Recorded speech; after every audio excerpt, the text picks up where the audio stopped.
2013년 네. 일본의 어떤 그 정년 65세 연장을 얘기할 때 지금 빠져있는 부분이 하나 있어요. 그 뭐가 빠져있냐면 그 정년 65세 혜택을 보는 사람들이 계속 고용을 하는데 그 고용하는 장소가 실질적으로 한 기업에 특정된 것이 아닙니다.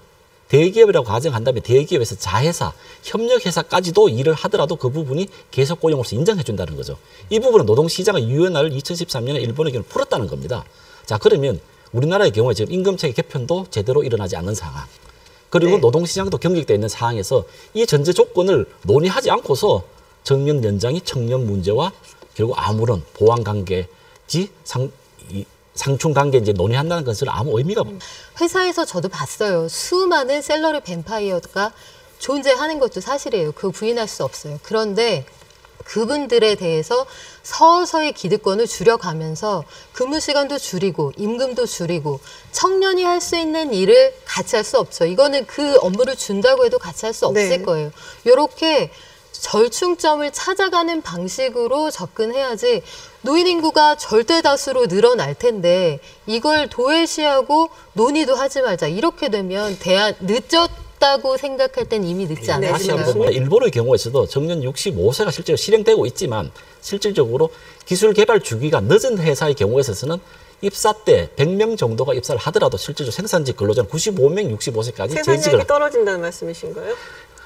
기술 개발 주기가 네. 늦다는 거죠. 그런 산업이나 그런 업종의 경우에 있어서는 100명 입사했을 경우에 네. 95명이 실질적으로 65세까지 근무를 하게 됩니다.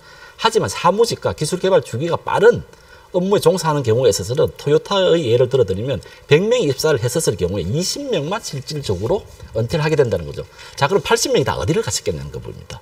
그 부분에서 노동시장 유연화 문제가 발생하게 된다는 거죠. 필요하다면 저는 보완책으로 임금피크제, 탄력근무제, 그리고 직무성과급제 도입 필요하다고 봅니다.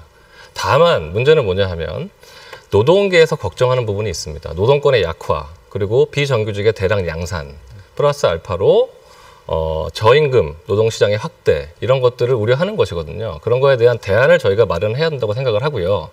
오히려 차제에 기업들 같은 경우에는 저희 나라 인구구조 아까 설명해 주셨는데요. 인구구조를 봐야 됩니다. 지금 급속한 저출산 고령화 현상이 이루어지고 있고요. 생산 가능 인구가 빠르게 감소하고 있습니다. 차제 이런 시대에 고령 노동자층을 부담스러운 집단으로만 볼 것이 아니고 이들을 어떻게 활용을 해서 그들의 노동력, 전문성을 이용을 해서 기업의 생산성을 올리고 앞으로 기업 발전을 이바지할 것인가에 대한 방안을 연구하는 쪽으로 저는 가야지 맞다고 생각을 하고 있습니다.